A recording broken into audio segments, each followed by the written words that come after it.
We are out at the Sutro Tunnel today at the invitation of a group that's working on restoring this site. I'll give you a quick look around and I'll come back to this and talk about it some more. Starting out here at the entrance to the Sutro Tunnel site, these are the remains of the carriage house in front of us. And the main site is up there. Just wanted to show you this real quickly. It's my understanding they're going to convert this into a visitor center or welcome center, whatever you want to call it. But it's a neat old building, isn't it? Neat old building. Alright, let's get up to the main stuff. First good look at the site. See some of the houses here and outbuildings. We'll get more into that in a minute, of course. The reddish house right there was relocated here. Actually, this house was relocated here as well, one in front of me. The reddish house, though, is where the caretaker lives, and it used to belong to a prostitute named Rosa May, who apparently, I was not aware of this, but apparently is a significant local historical figure. We've got some equipment arrayed out in front of us that I will get into in a moment. Unfortunately, the mill was burned down in 1967, and this equipment that you're seeing here was salvaged from the mill.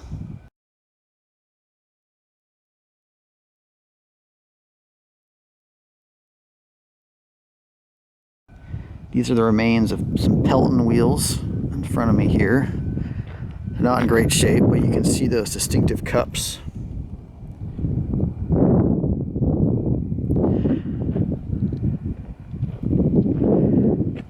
Some of the bits and pieces from the mill. There are the remains of the stamps. Right there. Some of the rollers for the conveyor system. Now, it gives you an idea of how hot that fire got. They're part of the remains of a scale here. Gives you an idea of how hot that fire got when you look at what it did to this metal here. I think that's absolutely wild. Look out over the site, get a good sense of how much waste rock came out.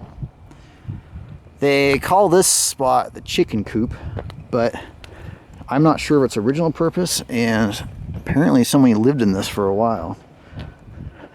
I mean, more recently, in the last century or so, somebody was living here. I don't mean at the time. So, lots of history here. Here's a quick look inside. Old diesel engine here.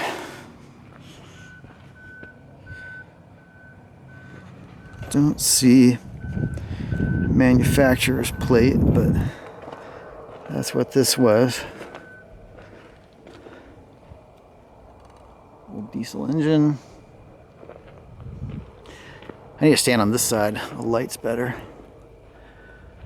Remains of a warehouse there. There's a machine shop there. I'll take a closer look in a minute. Got the remains of an old sawmill in front of me here, driven by that hit and miss engine. Definitely would not meet today's safety standards.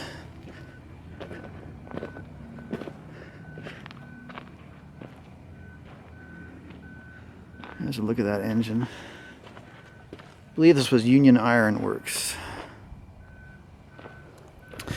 And believe it or not, this is an old cement mixer here. And that's pretty unusual. That's worth mentioning. It's definitely not something that you see every day.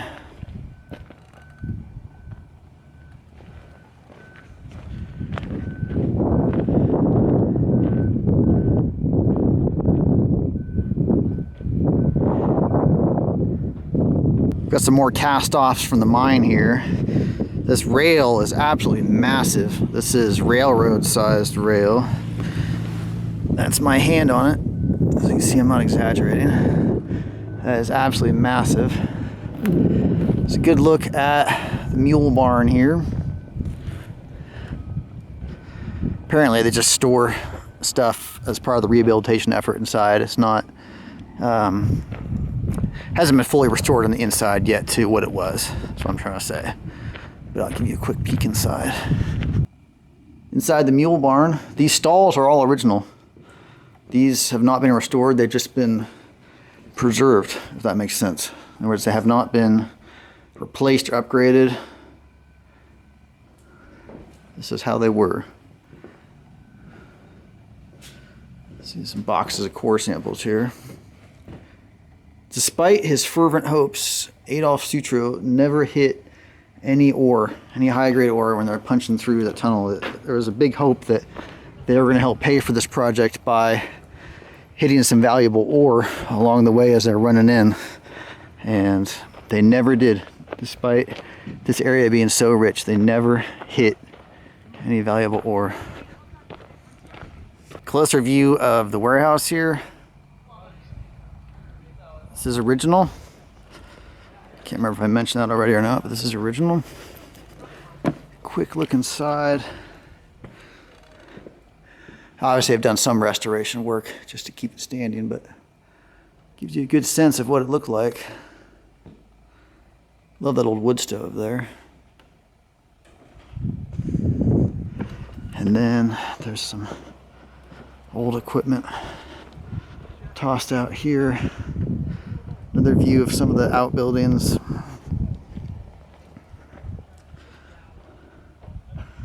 And I just wanted to show you guys the ore cars, trammers over here. By these ore cars now, I wanted to give you a closer look at these. By my standards, they're absolutely massive. And my buddy Michael's standing right there to give you a sense of how huge they are. He's not a dwarf either. These are huge ore cars. Now, something really interesting with these is they've got the dates on them. You see the 1910 right there. And these were made in the Virginia and Truckee Railroad's foundry. See, it says B&T Foundry, Carson, B&T Foundry. I think I saw one that said Virginia and Truckee somewhere. That one's CT. CT, I'm not sure what that is. CO, I'm thinking Colorado. I don't know. But either way, the fact that they're still here is amazing because you guys know how often the ore cars get stolen. They get stolen all the time. So in good condition. Yeah, not just are they here, but they're actually in good condition with the original wheels and everything. Wooden frame underneath. You can see the undercarriage there. Very cool that they're still here. Now up here is interesting because the trammers are still here as well. People think electric vehicle technology is relatively new, but it's not. It's been around for a while. It's just that a barrel of oil was cheaper back at the time that automobiles and such became popular. But these trammers date back around 1920s or so is the estimate. They used mules in the beginning, but then they transitioned over to these. The batteries, of course, would have been absolutely massive. They were not as efficient as today's batteries. There's one here as well, which actually still has some of the batteries. Pretty cool, huh? As I said, that's the machine shop, and they've got some displays set up in there with historical pictures and such. And this building here was a boiler room.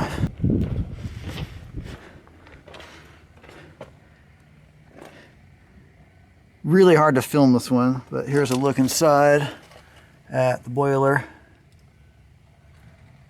The room is tiny.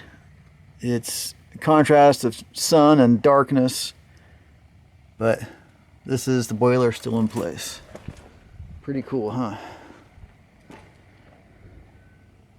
something interesting here. Got the tunnel there in front of me, of course. And on the ground here is this plain, non-interesting looking metal plate, which actually was the survey point for the mine. And if you look, you'll see it's dead on in line. And they were able to run this tunnel dead straight back to Virginia City. And that all comes down to using this survey marker right here. And it's amazing to me, the precision that they're able to get this thing. I mean, just dead straight for 3.88 miles. Pretty incredible. Here we are at the tunnel where countless mules and trammers were hauling out waste rock. Interestingly, these shelves here, they used to put the lamps on when they came out of the mine. You can see this water still draining from the tunnel. Now it's just a fraction of what it was, but there is still water draining out of the tunnel. There's a look back inside, and I'll post a still image of this where it's better lit up so you can see it better, but gives you an idea of what it looks like.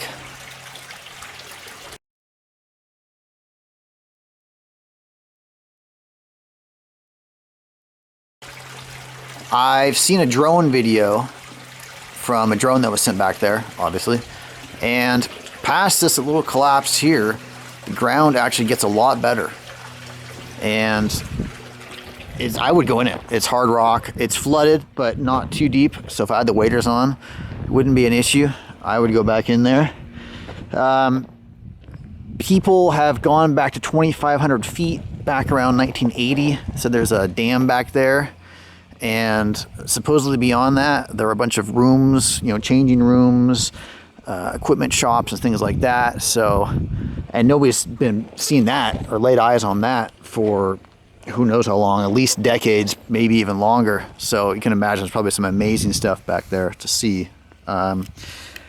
Work is in progress, or is being advanced to get this opened up again. Of course, money is always an issue. They could always use some more funding to get that opened up and done, but they are moving ahead on that. They want to get it done. They want to get this opened up, which I think would be amazing. So I wish them the best on that.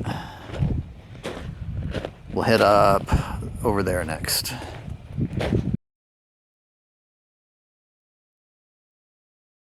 The Sutro Tunnel is just to the right there, and all that water draining out is this. Comes here, this big pond. The waterfowl are appreciating it now. And the wild horses were enjoying it too until the BLM fenced it off from them, which I didn't think was very nice, but that's what they do. So the amount of water coming out now from the tunnel is a tiny fraction of what it once was. They at this peak, they were doing 3 or 4 million gallons of water a day. And so I can only imagine the volume of water that would be pouring out through here. But now, I forget what he said. I think the guy that was showing me around, I think he said it was 200-300 gallons a minute now. Oh wow, it's a huge carp or something right there. Anyway, 200 or 300 gallons a minute compared to 3 or 4 million gallons a day. You can do the math on that. But it's a pretty little pond. Like I said, the wild horses used to come down here and drink all the time. This water is still coming out of the mines in Virginia City. Good view of the operation from up here. The tunnel's sort of off to the right there. There's a lookout over that pond where the water is draining out to. And then the town of Sutro itself was at one time spreading out over that expanse there, and was planned to go all the way to Highway 50 in the background. I don't know if you can see the vehicles moving on Highway 50, but that's where the town of Sutro was going to extend to, and then the river, of course, is just beyond that. The town peaked at around 1,000 people. It was supposed to be much larger. Sutro himself predicted 50,000 people, but when things started faltering and shutting down here, that was the end of the town of Sutro. And it's kind of ironic because, well, I don't know if ironic is the right word. It's interesting because you probably see all the construction vehicles out there. they're in the process of building hundreds of homes out there, which is a shame because it's covering up the historic site, but it's sort of the realization of Sutro's dream 150 years later. Speaking of Sutro, the reason I came up here in the first place, those are my buddies there. The reason I came up here in the first place is because this is where Sutro's mansion was located. These are the remains here. You can see the foundation.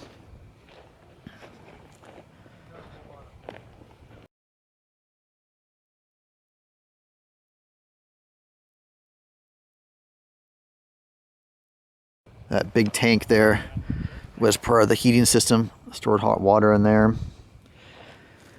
About 5,000 square feet when you include the fact that it was 3 stories. The footprint here is about 40 feet by 40 feet, but it was 3 stories and had several additions. So all told, about 5,000 square feet. President Grant gave a speech from here, but there was a grand porch and balcony in the front here, and President Grant gave a speech with this view laid out in front of him and the completed tunnel down there. So would have been something to see this valley then, that's for sure. The remains of the mansion are there in front of us. Something interesting here with these large pipes sunk into the ground. There's some here. You can just make out another one up there, and there are others scattered around the site.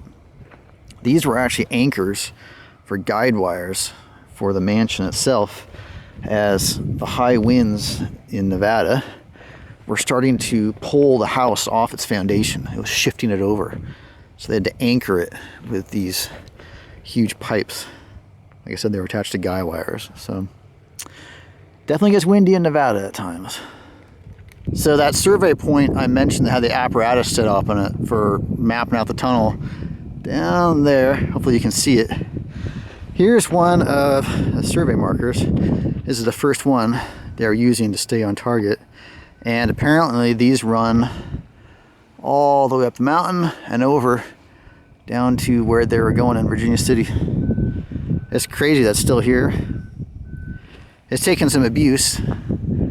I can't see anything with the glare of the sun right now, but I'm assuming you can see how that's been beaten up. But still here, still in place. And actually, obviously, they're using it more recently as well as part of the rehab efforts.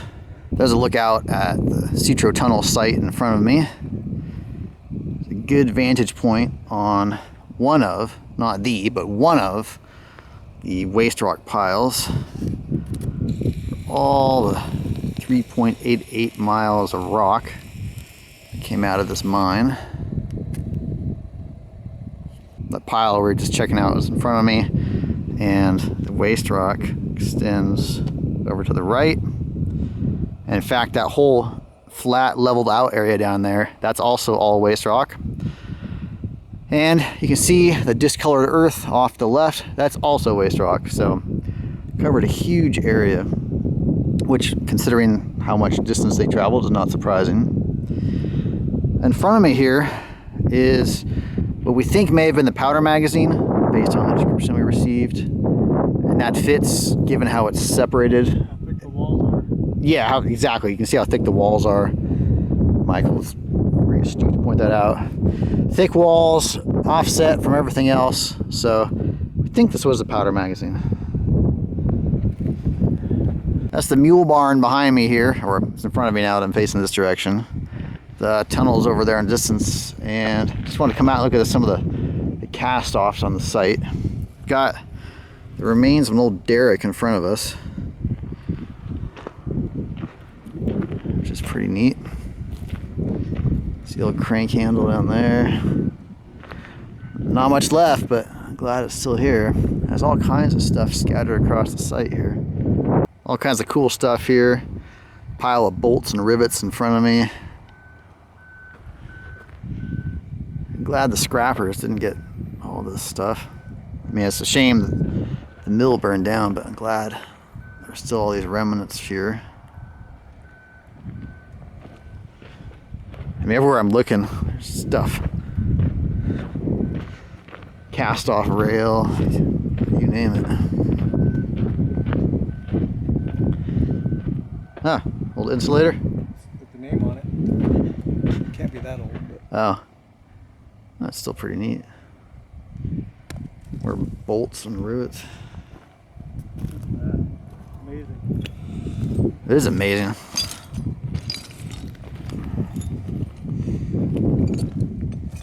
Hard to tell in this light, but you've got the mule barn and warehouse in the background there. Looking around back behind the main area of operations. And this is really cool. This is something you don't see every day.